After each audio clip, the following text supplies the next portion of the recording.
Welcome to రాజనీతి.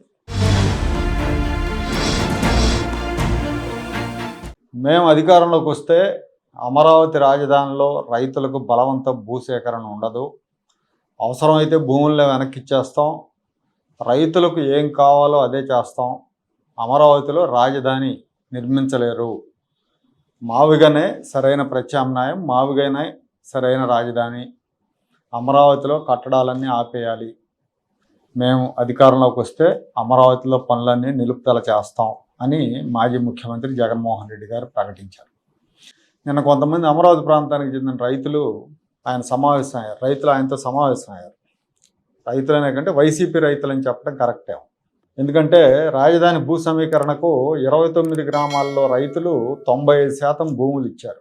ఉండవల్లి, పెనుమాక గ్రామాల రైతులు అంటే ఎక్కువ మంది, అలాగే మిగతా గ్రామాల్లో ఒకరిద్దరు రైతులు భూములు ఇవ్వాల. 5%లో వీళ్ళు ఉన్నారు. ఈ ఉండవల్లి, పెనుమాక రైతులు ఇవ్వకపోవడానికి కొన్ని కారణాలు ఉన్నాయి.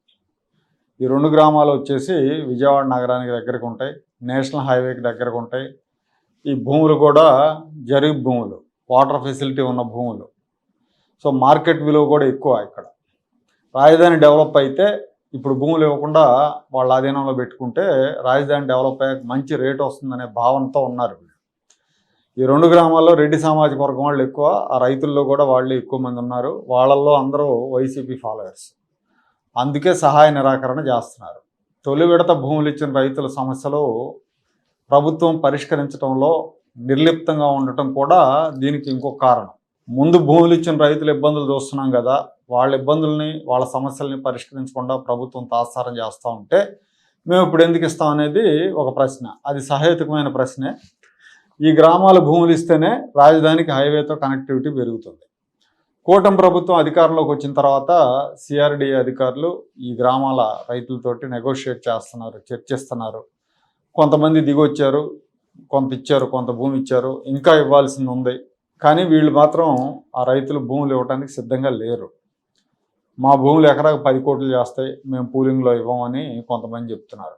దీంతో ప్రభుత్వం భూసేకరణ నోటిఫికేషన్ జారీ చేసింది.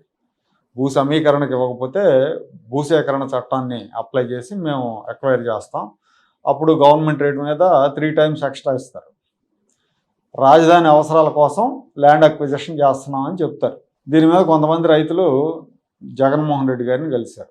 జగన్మోహన్ రెడ్డి గారు అసలు అమరావతిని కిల్ చేసిన వ్యక్తి, చంపేసిన వ్యక్తి. ఇప్పుడు కూడా మళ్ళీ అధికారంలోకి వస్తే అమరావతిని ఆపేస్తానని చెప్తున్నాడు. అలాంటి వ్యక్తిని న్యాయం చేయమని అడగటానికి వెళ్ళటం వీళ్ళు విడ్డూరంగా ఉంది. ఒక విశాల ప్రయోజనం కోసం, రాష్ట్ర రాజధాని కోసం మెజారిటీ రైతులు భూములు ఇచ్చారు. ప్రభుత్వం వైపు నుంచి కొన్ని పొరపాట్లు ఉంటే వాటిని సరిచేసే ప్రయత్నం చేయాలి. కానీ మేము భూములు ఇవ్వమంటే అది రాజధాని నిర్మాణానికి సహాయ నిరాకరణగా భావించాలి. అందులో రాజకీయ కారణాలు ఉన్నాయని భావించాలి. అలాంటప్పుడు రాజధాని అవసరాల కోసం భూసేకరణ చేస్తే తప్పు పట్టాల్సిన అవసరం లేదు. జగన్మోహన్ రెడ్డిని కలిసిన రైతుల్లో కూడా ఎక్కువ మంది రెడ్డి సామాజిక వర్గం వాళ్ళు ఉన్నారు. మొత్తం 27 మంది 30 మంది రైతులు కలిశారని చెప్తున్నారు. వాళ్ళలో 3 వంతులు వీళ్ళే ఉన్నారని చెప్తున్నారు. మంగళగిరి వైసీపీ ఇన్ఛార్జి దొంతిరెడ్డి వేమారెడ్డి ఆధ్వర్యంలో వీళ్ళంతా వెళ్ళి కలిశారు. మొన్నటి వరకు వైసీపీ నేతలు, ఆ మేధావులు ముసుకేసుకున్న కొంతమంది వైసీపీ సానుభూతి పరులు వీళ్ళంతా కూడా అమరావతిని కమ్మాళ్ళ రాజధాని అని విపరీతంగా విషప్రచారం చేశారు. మరి ఇప్పుడు వచ్చిన వాళ్ళలో రైతుల్లో రెడ్లు కూడా ఉన్నారు. వీళ్ళంతా ఎక్కడి నుంచి వచ్చినట్టు? మరి ఈ 5 ఏళ్ల మధ్యలో కొనుక్కొని వచ్చారంటారా భూములు? 5 ఏళ్ల పాటు అమరావతిలో సాటి రైతుల్ని, రైతు మహిళల్ని కేసులు పెట్టి వేధించి పోలీసులతో కొట్టించిన వ్యక్తి దగ్గరికి న్యాయం చేయమని వీళ్ళని ఏమన్నారు? రైతుల ఇళ్ల మీద, రైతుల బాత్రూముల మీద డ్రోన్ కెమెరాలు తిప్పి గర్భవతులను సైతం వదలకుండా దాడులు చేసి వందలాది మంది మీద కేసులు పెట్టినప్పుడు వీళ్ళు తమ సామాజిక వర్గం నాయకుడి దగ్గరికి వెళ్ళి ఇదేంటని ప్రశ్నించాల. మా సాటి రైతులను ఇంత హింసిస్తున్నారేంటి, రాజధానిని ఎందుకు నిర్మించరని వీళ్ళు అప్పుడు కలవాలా జగన్మోహన్ రెడ్డిని.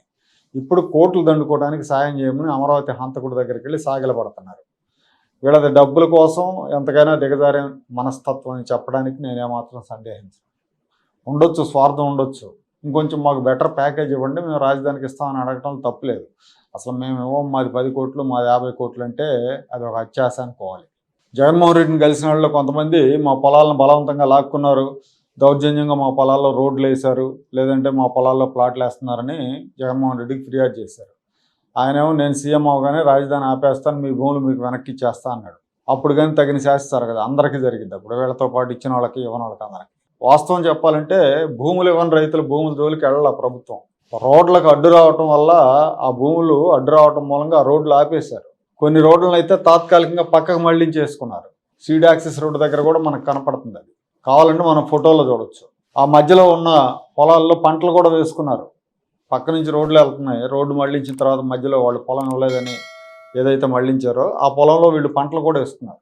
కాబట్టి వీళ్ళ దగ్గర నుంచి బలవంతంగా లాక్కున్నారనేది అది ఒక అబద్ధం. భూ సమీకరణకు భూములు ఇవ్వడం వాళ్ళని చట్ట ప్రకారం భూసేకరణ చట్టం ద్వారా నోటిఫికేషన్ ఇచ్చి ఆ భూములను తీసుకుంటారు. అలా తీసుకుంటే వీళ్ళకి సమీకరణకు ఇచ్చిన వాళ్ళకంటే తక్కువ పరిహారం అందుతుంది. ఇది అమలైతే నష్టపోతారు. ప్రభుత్వం దానికి సిద్ధపడుతుంది ఇప్పుడు. ఎందుకంటే చాలాసార్లు వీళ్ళతో చర్చించింది, వీళ్ళు ముందుకు రాలేదు కాబట్టి భూసేకరణ చట్టాన్ని ప్రయోగిస్తుంది. అందుకే దిక్కుదోచని స్థితిలో జగన్మోహన్ రెడ్డిని ఆశ్రయించారు. ఆయనేమో నేను వస్తే ఎరగదేస్తానని ఎప్పటిలాగే చెప్పి పంపించారు. గొర్రె కషాయాన్ని నమ్మినట్టు వీళ్ళు అసలు అమరావతిని లేకుండా చేస్తా అనే ఒక భూతం దగ్గరికి వెళ్ళి మొరబెట్టుకోవటమే విచిత్రంగా ఉంది.